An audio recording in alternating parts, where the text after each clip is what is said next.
So balik kita liwat sa aton nga review sa aton nga MEC E1 para before kita mag-proceed sa MEC E3. So subong naman, let's talk about the moment of inertia. So discuss na lang ang moment of inertia of the various basic shapes of basic composite shapes, no?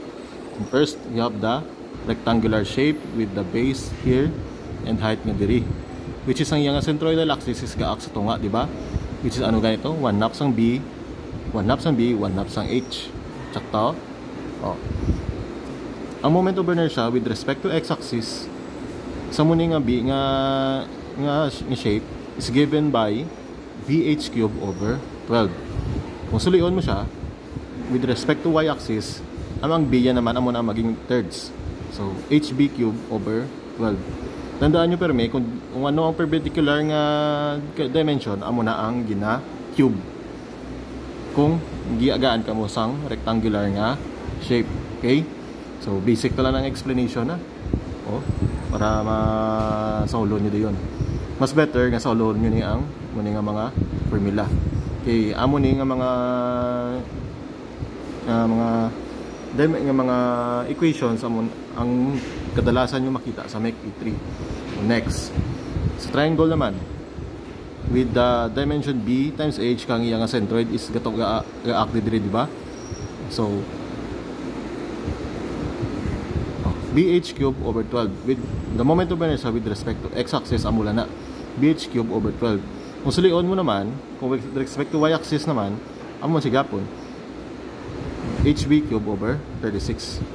Okay? Oh. Sa circle naman with the given radius.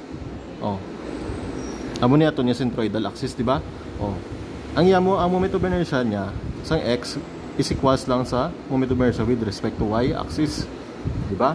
So, pi arc fourth over 4. Amo na simple. Oh. Para naman sa semicircle, semicircle ta is diri ang iyang centroid given r x o y o.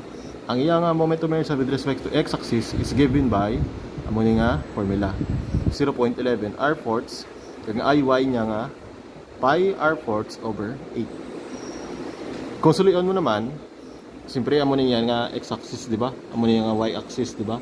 Kung sulion mo naman, batindugon mo, sulion mo lang sila duwa. Kung diin ang kundi ang base, amo na ang 0.11. Oh.